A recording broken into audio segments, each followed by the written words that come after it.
마음의 거울, 거짓된 관계에서 벗어나 참된 사랑을 찾아서 1장. 속임수의 언어. 당신은 늘 다른 사람의 말이 진실인지 의심스러운 적이 있나요? 마음속 깊은 곳에서 뭔가 잘못되었다고 느끼면서도 그 느낌을 무시하고 그저 예민한 것 같아라고 자신을 의심했던 적이 있나요? 밤에 잠들지 못하고 누군가의 말이 계속 머릿속을 맴돌며 그 말이 진심인지 아닌지 끊임없이 분석하고 있진 않나요? 때로는 마치 모래 위에 집을 짓는 것처럼 그 사람의 말이 단단한 기반 위에 서 있지 않다는 느낌이 드나요? 당신이 느끼는 그 불편함은 단순한 우연이 아닙니다. 그것은 하나님께서 당신에게 주신 분별력의 신호일지도 모릅니다. 그 미세한 목소리, 그 작은 속삭임에 귀를 기울여 보세요. 하나님께서는 종종 그런 조용한 방식으로 우리에게 말씀하십니다. 오늘날 우리는 진실과 거짓이 너무나 교묘하게 뒤섞인 세상에 살고 있습니다. 특히 당신의 마음을 조종하려는 사람들이 사용하는 말들은 종종 사랑과 관심으로 포장되어 있지만 그 안에는 자기중심적인 목적이 숨겨져 있습니다. 그들의 말은 꿀처럼 달콤하지만 시간이 지나면 쓴맛을 남깁니다. 그들의 약속은 화려하지만 이행되는 경우는 드뭅니다. 당신이 느끼는 그 혼란스러움은 당신의 영혼이 보내는 경고의 신호입니다. 내가 너를 사랑하기 때문에 이렇게 하는 거야.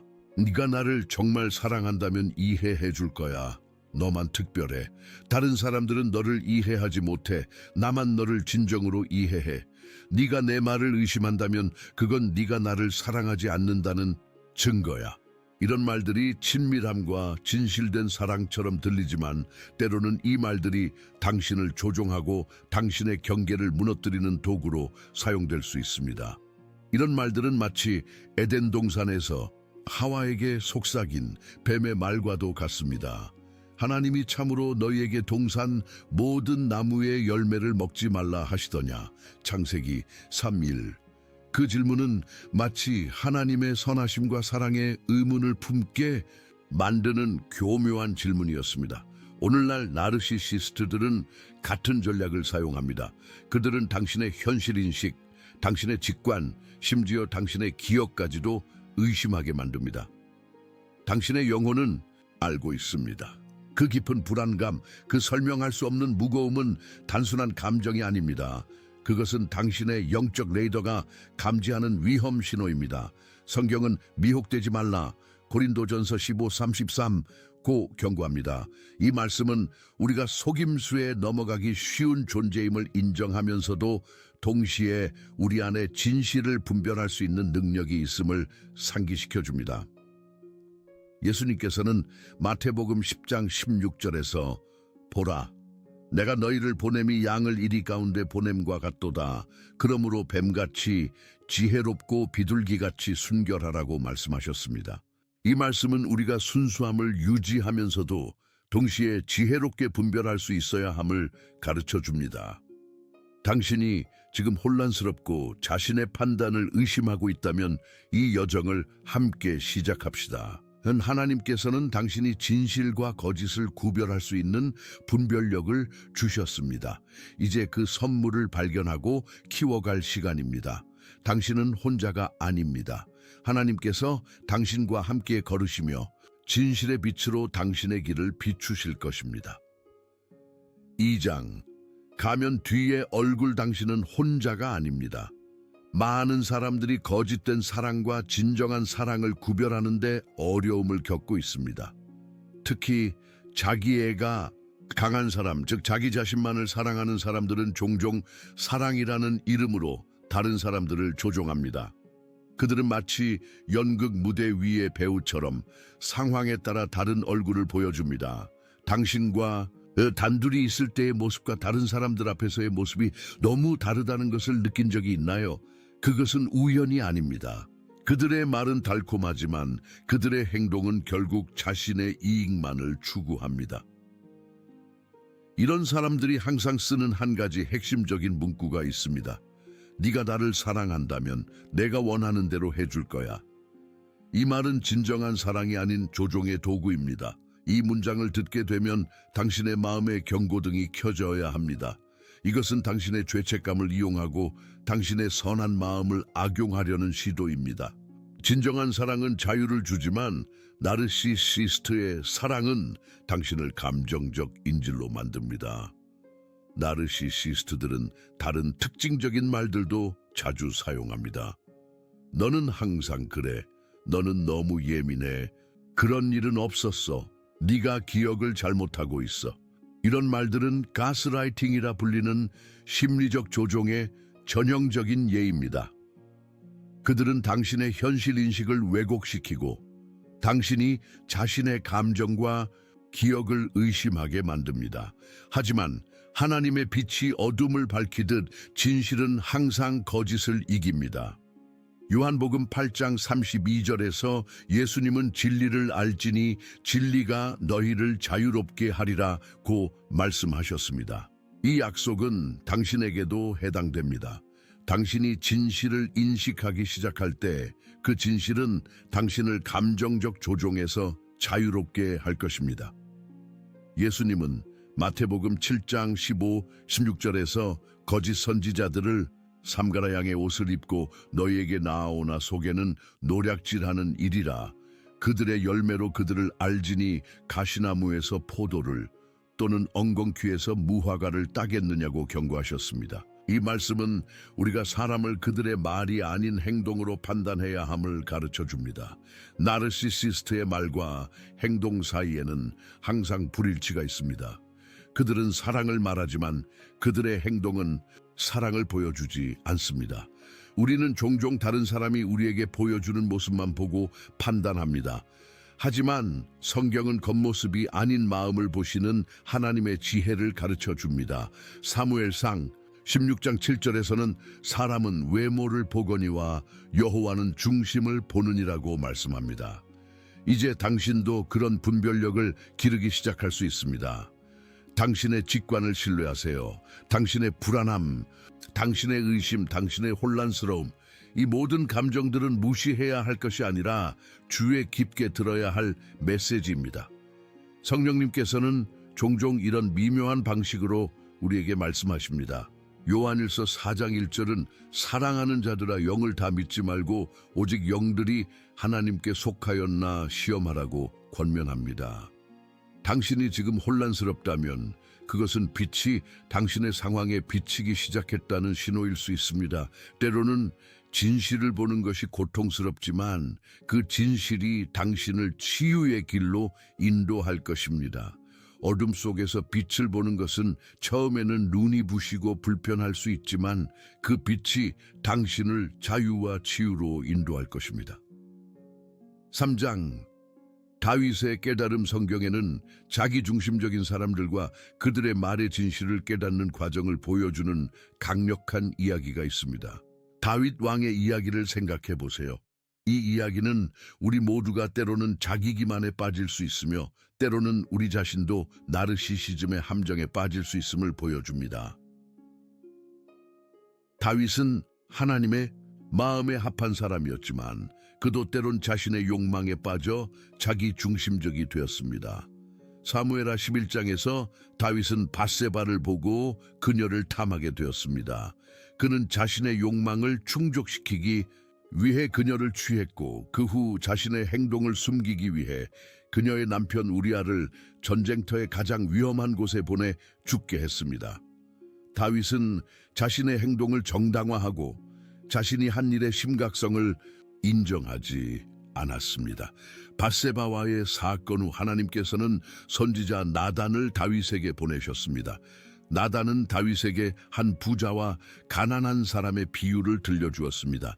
이 비유에서 부자는 많은 양과 소를 가지고 있었지만 자신의 손님을 대접하기 위해 자신의 것을 사용하는 대신 가난한 사람의 유일한 어린 양을 빼앗았습니다. 이 이야기를 들은 다윗은 처음에는 이야기 속 부자의 이기심에 크게 분노했습니다. 그러나 나단이 손가락으로 다윗을 가리키며 당신이 바로 그 사람입니다 라고 지적했을 때 다윗은 충격적인 진실을 직면해야 했습니다. 이 순간이 바로 다윗의 각성이었습니다. 그는 자신이 그렇게 분노했던 바로 그 행동을 자신도 저질렀다는 것을 깨달았습니다. 이것은 나르시시즘의 핵심적인 특징을 보여줍니다. 자신의 행동에 대해서는 맹목적이면서 다른 사람의 같은 행동에 대해서는 분노하는 것입니다. 이 이야기는 우리 모두가 때로는 자기 기만에 빠질 수 있음을 보여줍니다. 다윗처럼 우리도 종종 다른 사람의 잘못은 쉽게 보면서도 자신의 잘못은 보지 못합니다. 그리고 때로는 나단과 같은 사람이 필요합니다. 우리에게 진실을 말해주고 우리가 자신의 행동을 정직하게 볼 수 있도록 도와주는 사람이 말입니다. 나르시시스트들은 자신의 잘못을 인정하거나 책임지기를 거부합니다. 그들은 항상 다른 사람을 탓하고 자신을 피해자로 위치시킵니다. 그러나 다윗은 나단의 말을 들은 후 즉시 내가 여호와께 죄를 범하였노라 사무엘하 12, 13고 고백했습니다. 이것이 바로 나르시시스트와 진정으로 회개하는 사람의 차이점입니다. 당신의 삶에도 어쩌면 나단이 있을지 모릅니다. 당신에게 진실을 말하지만 당신이 아직 받아들일 준비가 되지 않은 사람, 혹은 당신이 다른 사람의 나르시시즘에 눈을 뜨도록 도와주는 사람. 그러나 다윗의 위대함은 그가 결국 진실을 받아들이고 회개했다는 점입니다. 시편 51편에서 다윗은 깊은 회개의 기도를 드립니다. 하나님이여 주의 인자를 따라 내게 은혜를 베푸시며 주의 많은 긍휼을 따라 내 죄악을 지워주소서. 하나님이여 내 속에 정한 마음을 창조하시고 내 안에 정직한 영을 새롭게 하소서. 시편 51일 실. 당신도 이와 같은 정직한 자기 성찰과 치유의 여정을 시작할 수 있습니다. 당신이 나르시시스트에 조종하는 말에 현혹되어 있었을지라도, 혹은 당신 자신이 때로 나르시시즘적인 행동을 보였을지라도 다윗처럼 당신도 진실을 직면하고 새로운 시작을 할 수 있습니다. 하나님의 은혜는 당신의 모든 상처를 치유하고 당신을 새로운 사람으로 만들 수 있습니다. 시편 139편 23, 24절에 다윗의 기도를 함께 드려봅시다. 하나님이여 나를 살피사 내 마음을 아시며 나를 시험하사 내 뜻을 아옵소서. 내게 무슨 악한 행위가 있나 보시고 나를 영원한 길로 인도하소서. 4장 예수님의 분별력. 예수님께서는 인간의 마음을 완벽히 이해하셨습니다. 그분은 종종 자기중심적인 종교 지도자들과 마주치셨고 그들의 위선을 분별하셨습니다. 마태복음 23장에서 예수님은 바리새인들에게 화 있을진저 외식하는 서기관들과 바리새인들이여 회칠한 무덤 같으니 라고 말씀하셨습니다. 예수님은 그들의 겉모습이 아닌 그들의 마음의 상태를 보셨습니다. 그들은 종교적 규칙과 외적인 의로움을 강조했지만 내면적으로는 자기중심적이고 다른 사람들을 조종하고 있었습니다. 하지만 예수님께서 보여주신 분별력은 단순한 비판이 아니었습니다. 그것은 진실과 거짓을 구분하는 능력이었고 그 진실은 사람들을 자유롭게 했습니다. 요한복음 4장에서 예수님은 사마리아 여인을 만나셨을 때 그녀의 모든 과거를 아셨지만 그녀를 정죄하지 않으셨습니다. 대신 그녀에게 영과 진리로 예배할 때가 왔다고 말씀하셨습니다. 예수님의 분별력은 언제나 자유와 회복을 향해 있었습니다. 그것은 단순히 거짓을 가려내는 것이 아니라 진리를 통해 사람들을 치유하는 것이었습니다. 당신도 예수님의 이런 분별력을 구할 수 있습니다. 주여, 제가 다른 사람들의 말과 행동에서 진실과 거짓을 구별할 수 있는 지혜를 주소서라고 기도하십시오. 그리고 기억하세요. 예수님의 분별력은 항상 사랑으로 인도됩니다. 5장, 자기 애의 함정. 네가 나를 사랑한다면 내 말대로 할 거야. 이 말이 얼마나 많은 관계에서 상처와 혼란을 가져왔는지 모릅니다. 이것은 진정한 사랑의 언어가 아닙니다. 이것은 자기의, 즉 나르시시즘의 언어입니다. 나르시시즘은 그리스 신화의 나르시스에서 유래했습니다. 자신의 모습에 사랑에 빠진 젊은이의 이야기입니다. 오늘날 우리는 나르시시즘을 자기 자신만을 과도하게 사랑하고 다른 사람들을 자신의 필요와 욕망을 충족시키기 위한 도구로만 보는 상태로 이해합니다. 나르시시스트가 네가 나를 사랑한다면 이라고 말할 때 그들은 실제로 이렇게 말하고 있는 것입니다. 네가 나의 모든 욕구를 충족시켜 준다면 내가 너를 인정해 줄 거야. 이것은 사랑이 아닙니다. 이것은 조종입니다. 성경은 진정한 사랑에 대해 매우 다르게 말합니다. 고린도전서 13장에서 바울은 사랑은 오래 참고 사랑은 온유하며 시기하지 않으며 자기의 유익을 구하지 아니하며 라고 기록했습니다. 진정한 사랑은 주는 것이지 요구하는 것이 아닙니다. C.S. 루이스는 그의 책 네 가지 사랑에서 이렇게 썼습니다. 사랑한다는 것은 취약해지는 것입니다. 어떤 것을 사랑하십시오. 그러면 당신의 마음은 틀림없이 짓밟히고 아마도 부서질 것입니다. 진정한 사랑은 자신을 위험에 노출시키는 것이지 다른 사람을 위험에 빠뜨리는 것이 아닙니다. 이제 당신은 이런 차이를 인식하기 시작할 수 있습니다. 누군가가 네가 나를 사랑한다면 이라는 말로 당신의 행동을 조종하려 할 때 그것은 사랑이 아니라 자기애의 표현임을 기억하세요. 6장 진실의 빛의 진실은 종종 고통스럽지만 항상 자유를 가져옵니다. 요한복음 8장 32절에서 예수님은 진리를 알지니 진리가 너희를 자유롭게 하리라고 말씀하셨습니다. 이 약속은 당신에게도 해당됩니다. 우리가 나르시시스트의 조종에 빠져 있을 때 우리는 흔히 가스라이팅이라 불리는 현상을 경험합니다. 가스라이팅은 당신이 현실에 대한 자신의 인식을 의심하게 만드는 심리적 조종의 형태입니다. 그런 일은 없었어. 너무 예민한 거야. 네가 기억을 잘못하고 있어. 이런 말들이 당신을 혼란스럽게 만들고 당신의 기억과 판단을 의심하게 만듭니다. 그러나 성령님은 진리의 영이십니다. 요한복음 16장 13절에서 예수님은 진리의 성령이 오시면 그가 너희를 모든 진리 가운데로 인도하시리니 라고 약속하셨습니다. 성령님은 당신에게 분별력을 주시고 당신이 진실을 볼 수 있도록 도와주십니다. 나르시시스트가 하는 말을 들을 때 이제 당신은 다른 렌즈를 통해 들을 수 있습니다. 네가 나를 사랑한다면 내가 원하는 대로 해줄 거야 라는 말이 들릴 때 당신은 이것이 진정한 사랑이 아니라 조종임을 알 수 있습니다. 그리고 그 알미 당신을 자유롭게 할 것입니다. 성령님께 당신의 관계에서 진실을 볼 수 있는 눈을 달라고 기도하십시오. 하나님께서는 당신이 속임수에서 벗어나 진리 안에서 걸을 수 있도록 도와주실 것입니다. 7장 마음의 거울.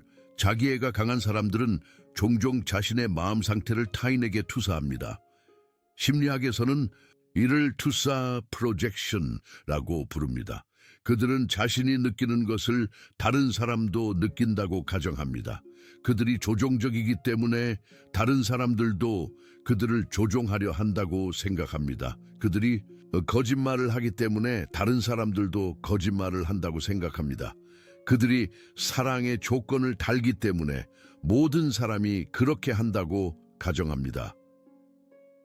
이것이 바로 그들이 네가 나를 사랑한다면 내가 원하는 대로 해줄 거야 라고 말하는 이유입니다.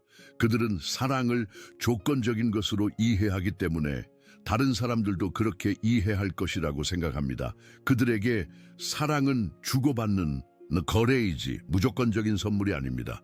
잠언 27장 19절은 물에 비치는 얼굴이 서로 같은 것 같이 사람의 마음도 서로 비치느니라고 말합니다. 우리가 다른 사람을 보는 방식은 종종 우리 자신의 마음 상태를 반영합니다. 이 성경 구절은 자기 자신을 이해하는 것이 다른 사람을 이해하는 데 필수적임을 가르쳐 줍니다. 또한 다른 사람이 우리를 어떻게 대하는지를 관찰함으로써 그들의 마음 상태를 엿볼 수 있음을 알려줍니다. 나르시시스트들은 종종 자신의 부정적인 특성을 다른 사람에게 투사합니다. 예를 들어 그들이 거짓말을 하고 있을 때 너는 항상 거짓말을 해 라고 비난할 수 있습니다. 또는 그들이 불성실할 때 너는 신뢰할 수 없어 라고 말할 수 있습니다. 그들의 비난과 비판을 들을 때 그것이 실제로 그들 자신에 대한 묘사일 수 있다는 것을 명심하세요. 마태복음 7장 3, 5절에서 예수님은 이런 투사에 대해 말씀하셨습니다. 어찌하여 형제의 눈 속에 있는 티는 보고 내 눈 속에 있는 들보는 깨닫지 못하느냐. 외식하는 자여 먼저 내 눈 속에서 들보를 빼내라. 그 후에야 밝히 보고 형제의 눈 속에서 티를 빼내리라. 이 말씀은 우리가 종종 다른 사람에게서 비난하는 바로 그 특성을 자신 안에 가지고 있음을 상기시켜 줍니다. 당신이 나르시시스트의 말에 혼란을 느낄 때 그것은 종종 당신과 그들의 세계관이 근본적으로 다르기 때문입니다. 당신은 사랑을 무조건적인 것으로 이해하지만 그들은 거래로 봅니다. 당신은 진실을 가치 있게 여기지만 그들은 자신에게 유리한 것만 진실로 여깁니다. 당신은 다른 사람의 필요를 고려하지만 그들은 오직 자신의 필요만 생각합니다. C.S. 루이스는 그의 책 순전한 기독교에서 이렇게 말했습니다. 이기심은 사랑의 반대가 아닙니다. 그것이 기막히게도 사랑처럼 보일 때도 있습니다. 그러나 결국 그것은 사랑의 파괴자이며 사랑이 자랄 수 있는 토양을 파괴합니다. 루이스의 이 통찰력은 나르시시즘의 본질을 정확히 짚어냅니다. 그것은 겉으로는 사랑처럼 보이지만 실제로는 사랑의 반대입니다. 또한 루이스는 그의 책 네 가지 사랑에서 사랑은 욕구가 아니라 평가에 기초한다고 말했습니다. 진정한 사랑은 내가 너에게서 무엇을 얻을 수 있는가가 아니라 너는 얼마나 가치 있는 존재인가에 기초합니다. 나르시시스트는 사람들을 자신의 필요를 충족시키는 도구로만 봅니다. 그들에게 당신의 가치는 당신이 그들에게 제공할 수 있는 것에 달려 있습니다. 당신이 네가 나를 사랑한다면 이라는 말을 들을 때 그 말이 진정한 사랑에서 나온 것인지 아니면 이기적인 욕망에서 나온 것인지 자문해 보세요. 그 말을 하는 사람이 평소에 어떤 행동을 하는지 관찰해 보세요. 그들이 사랑에 대해 이야기하는 방식과 실제로 사랑을 표현하는 방식이 일치하는지 살펴보세요. 기억하세요. 진정한 사랑은 자유를 주지만 이기심은 구속합니다. 요한일서 4장 18절은 사랑, 안에 두려움이 없고 온전한 사랑이 두려움을 내쫓나니라고 말합니다. 만약 어떤 관계가 두려움, 불안, 죄책감으로 가득 차 있다면 그것은 진정한 사랑이 아닐 가능성이 높습니다. 8장, 루이스의 지혜. C.S. 루이스는 20세기의 가장 위대한 기독교 사상가 중 한 명으로 인간의 본성과 사랑의 본질에 대한 깊은 통찰력을 가지고 있었습니다. 그의 작품은 자기애와 진정한 사랑의 차이를 이해하는 데 귀중한 지혜를 제공합니다. 루이스는 그의 책 순전한 기독교에서 이렇게 말했습니다. 자만심은 본질적으로 경쟁심입니다. 경쟁심 때문에 자만심은 결코 만족할 수 없습니다. 자기애가 강한 사람들은 끊임없이 자신의 우월함을 확인받아야 합니다. 그래서 그들은 네가 나를 사랑한다면 이라는 말로 당신의 헌신을 끊임없이 테스트합니다. 루이스는 또한 네 가지 사랑에서 사랑의 다양한 형태를 탐구했습니다. 그는 진정한 사랑인 아가페는 다른 사람의 영원한 선을 무조건적으로 바라는 것이라고 정의했습니다. 이것은 네가 나를 사랑한다면 내가 원하는 대로 해줄 거야 라는 조건적인 사랑과는 완전히 대조됩니다. 루이스는 이런 경고도 했습니다. 사랑이라는 이름으로 행해지는 모든 것이 다 사랑은 아닙니다. 이것은 특히 나르시시스트가 사랑이라는 이름으로 조종을 정당화할 때 기억해야 할 중요한 진실입니다. 당신이 관계 속에서 혼란을 느낄 때 루이스의 이 지혜를 기억하세요. 사랑은 단순히 감정이 아닙니다. 그것은 의지의 행위이며 결정입니다. 진정한 사랑은 당신을 조종하지 않습니다. 그것은 당신에게 선택의 자유를 줍니다. 9장 거짓된 사랑의 언어. 네가 나를 사랑한다면 내가 원하는 대로 해줄 거야. 이 말이 왜 그렇게 위험한지 더 깊이 이해해 봅시다. 이 말은 여러 가지 문제점을 내포하고 있습니다. 첫째, 그것은 사랑을 조건적인 것으로 만듭니다. 진정한 사랑은 무조건적입니다. 요한일서 4장 18절은 사랑 안에 두려움이 없고 온전한 사랑이 두려움을 내쫓나니 라고 말합니다. 그러나 네가 나를 사랑한다면 이라는 말은 두려움을 이용합니다. 당신이 사랑받지 못할 것이라는 두려움, 관계가 끝날 것이라는 두려움. 둘째, 그것은 당신의 경계를 무시합니다. 경계는 건강한 관계의 필수적인 부분입니다. 그러나 나르시시스트는 당신의 경계를 침해하고 그것을 사랑의 증거로 요구합니다. 셋째, 그것은 당신의 정체성을 약화시킵니다. 시간이 지남에 따라 당신은 자신의 필요와 욕구를 억누르고 오직 그들의 필요만 충족시키는 데 집중하게 됩니다. 넷째, 그것은 성경적 사랑의 모델과 정반대입니다.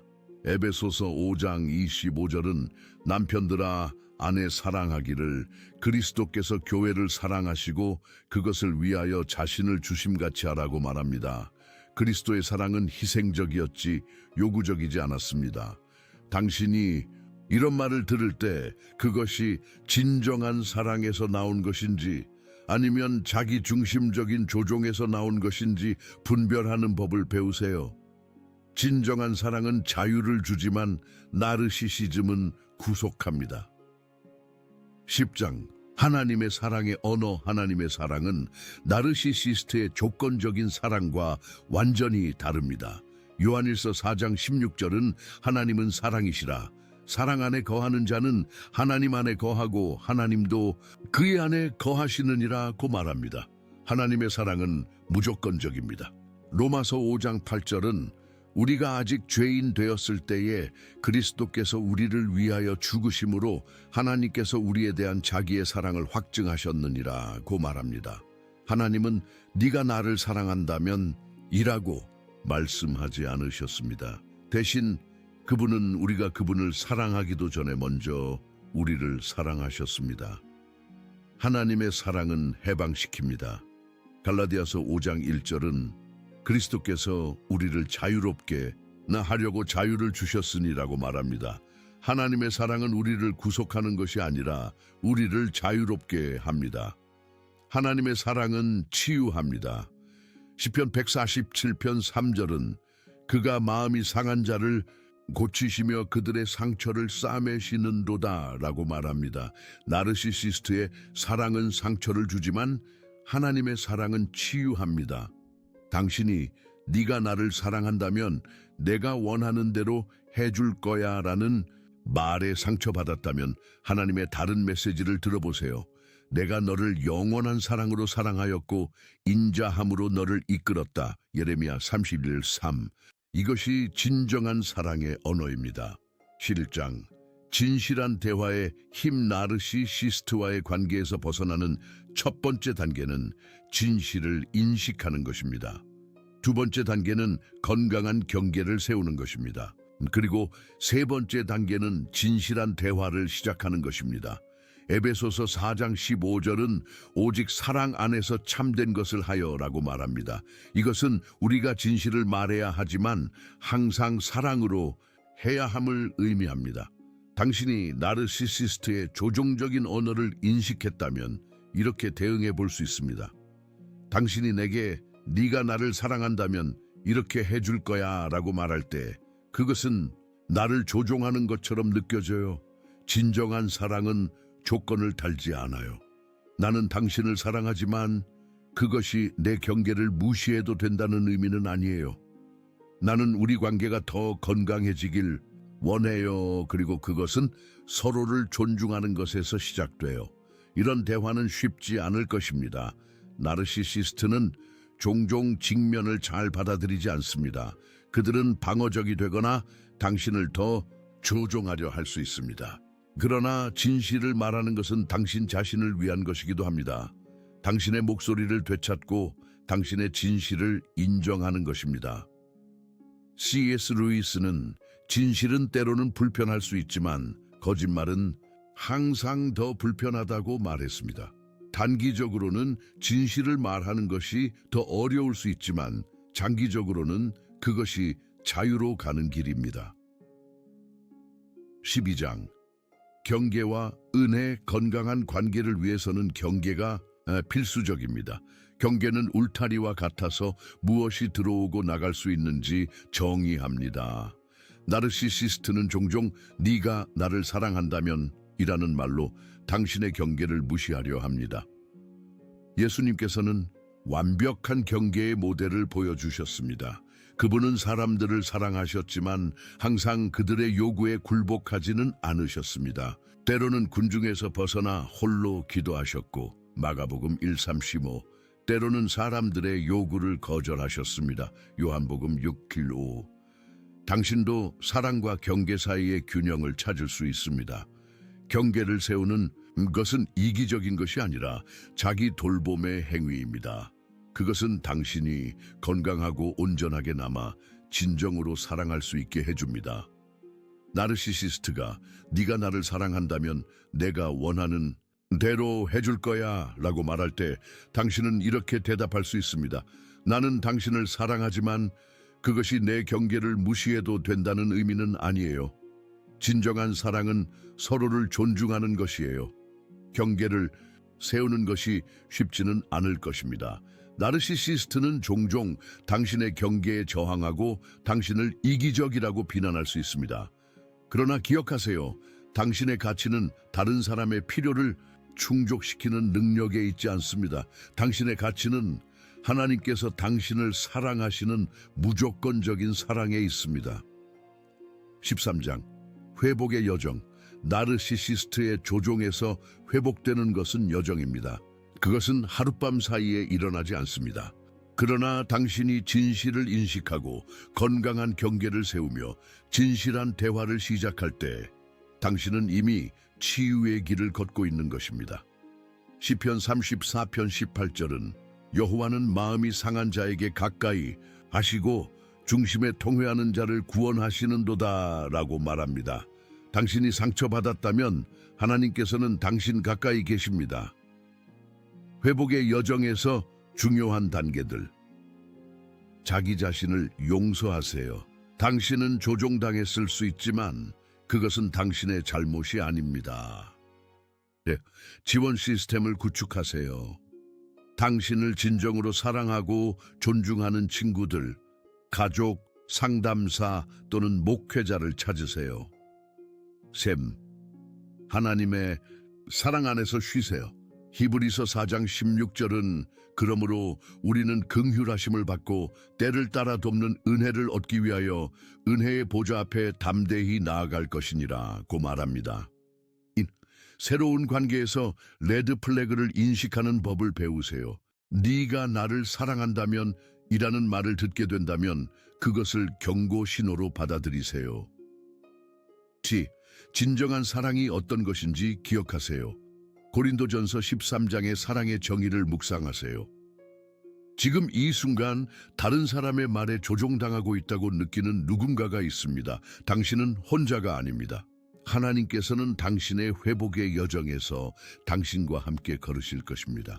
14장 자유로운 삶. 당신이 나르시시스트의 네가 나를 사랑한다면 내가 원하는 대로 해줄 거야 라는 조종에서 벗어날 때 당신은 새로운 자유를 경험하게 될 것입니다. 갈라디아서 5장 1절은 그리스도께서 우리를 자유롭게 하려고 자유를 주셨으니 그러므로 굳건하게 서서 다시는 종의 멍에를 매지 말라고 말합니다. 자유는 단순히 괴로움이 없는 상태가 아닙니다. 그것은 당신이 진정한 자아로 살고 진정한 사랑을 주고받을 수 있는 능력입니다. 이 자유의 여정은 쉽지 않을 것입니다.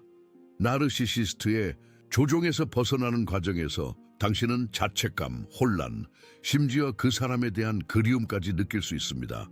이것은 정상적인 반응입니다. 심지어 이스라엘 백성들도 애굽의 노예 생활에서 벗어난 후 광야에서 우리가 애굽에 있을 때 고기 가마 곁에 앉아있던 때와 떡을 배불리 먹던 때가 생각나도다 출애굽기 16:3라고 불평했습니다. 때로는 익숙한 고통이 낯선 자유보다 더 편안하게 느껴질 수 있습니다. 그러나 당신이 이 여정을 계속할 때 점차 다음과 같은 변화를 경험하게 될 것입니다. 1. 당신의 가치를 다시 발견할 것입니다. 당신의 가치는 다른 사람의 필요를 충족시키는 능력에 있지 않습니다. 당신은 하나님의 형상대로 창조되었고 무조건적으로 사랑받을 가치가 있습니다. 시편 139편 14절은 내가 주께 감사하옴은 나를 지으심이 심히 기묘하심이라고 말합니다. 당신은 하나님의 걸작품입니다. 2. 진정한 친밀감을 경험할 것입니다. C.S. 루이스는 사랑하기 위해서는 취약해져야 한다고 말했습니다. 나르시시스트와의 관계에서는 진정한 취약함이 허용되지 않습니다. 당신이 조종에서 벗어날 때 당신은 상호 존중과 이해에 기반한 진정한 취약함과 친밀감을 경험할 수 있게 됩니다. 다른 사람들을 더 잘 사랑할 수 있게 될 것입니다. 당신이 더 이상 조종당하지 않을 때 당신은 자유롭게 사랑할 수 있습니다. 무조건적으로, 조건 없이. 요한일서 4장 18절은 사랑 안에 두려움이 없고 온전한 사랑이 두려움을 내쫓나니 라고 말합니다. 당신은 이제 두려움 없이 사랑할 수 있습니다. 하나님과 더 깊은 관계를 발전시킬 것입니다. 요한일서 4장 19절은 우리가 사랑함은 그가 먼저 우리를 사랑하셨음이라고 말합니다. 당신이 하나님의 무조건적인 사랑을 이해할 때 당신은 그 사랑에 더 깊이 반응할 수 있게 됩니다. 나르시시스트의 조건적인 사랑은 종종 하나님의 무조건적인 사랑에 대한 우리의 이해를 왜곡시킵니다. 이제 당신은 하나님께서 정말로 어떤 분이신지 더 명확히 볼 수 있게 될 것입니다. 다른 이들을 도울 수 있게 될 것입니다. 고린도후서 1장 4절은 우리의 모든 환난 중에서 우리를 위로하사 우리로 하여금 하나님께 받는 위로로서 모든 환난 중에 있는 자들을 능히 위로하게 하시는 이시로다 라고 말합니다. 당신의 고통스러운 경험과 회복의 여정은 낭비되지 않을 것입니다. 그것은 다른 이들을 돕는 강력한 도구가 될 수 있습니다. 당신은 이제 네가 나를 사랑한다면 이라는 말을 듣는 다른 사람들이 진실을 볼 수 있도록 도울 수 있습니다. 그렇지, 용서를 경험하게 될 것입니다. 용서는 당신을 해친 사람이 그럴 자격이 있다는 의미가 아닙니다. 그것은 당신이 더 이상 그 상처에 묶여있지 않겠다는 결정입니다. 마태복음 6장 14, 15절에서 예수님은 너희가 사람의 잘못을 용서하면 너희 하늘 아버지께서도 너희 잘못을 용서하시려니와 너희가 사람의 잘못을 용서하지 아니하면 너희 아버지께서도 너희 잘못을 용서하지 아니하시리라고 말씀하셨습니다. 용서는 당신을 위한 것이며 그것은 당신을 과거로부터 자유롭게 합니다. 7.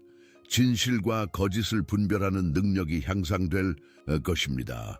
히브리서 5장 14절은 단단한 음식은 장성한 자의 것이니 그들은 지각을 사용함으로 연단을 받아 선악을 분별하는 자들이니라 고 말합니다.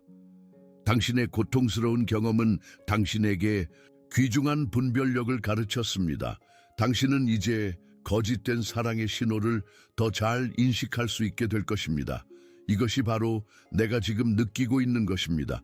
이 말을 읽고 있는 누군가는 지금 깊은 관계적 혼란을 경험하고 있습니다. 당신은 사랑하는 사람이 당신에게 한 말이 진실인지 아닌지 확신하지 못합니다. 당신의 마음은 무거움과 불안으로 가득 차 있습니다. 하나님께서 당신에게 말씀하십니다. 내 자녀야, 나는 너의 혼란을 보고 있다. 나는 네가 진실을 볼 수 있는 눈을 줄 것이다. 나는 네가 자유롭게 될 때까지 너와 함께 걸을 것이다. 당신이 네가 나를 사랑한다면 내가 원하는 대로 해줄 거야라는 말을 다시 들을 때 당신은 이제 그것이 진정한 사랑이 아님을 알게 될 것입니다. 그리고 그 알미 당신을 자유롭게 할 것입니다. 요한복음 8장 32절의 약속을 기억하세요. 진리를 알지니 진리가 너희를 자유롭게 하리라. C.S. 루이스는 그의 책 순전한 기독교에서 이렇게 말했습니다. 사랑을 얻기 위해 자신을 내주는 것과 사랑하기 위해 자신을 내주는 것 사이에는 큰 차이가 있다. 사랑을 얻기 위해 자신을 내주는 것은 미혹될 수 있지만 나에게 사랑의 원천인 그리스도가 계시니까 나는 사랑하기 위해 존재한다. 그러면 진정한 사랑이 즐겁게 흘러나오게 된다. 당신은 이제 그 차이를 알고 진정한 사랑 안에서 자유롭게 살 수 있습니다. 하나님께서 당신을 축복하시고 당신의 상처를 치유하시며 당신을 진정한 자유와 진정한 사랑으로 인도하시기를 기도합니다. 당신은 혼자가 아닙니다. 당신은 사랑받고 있습니다. 당신은 가치가 있습니다. 그리고 하나님의 은혜로 당신은 자유롭게 될 것입니다. Fi am Dei Narrativa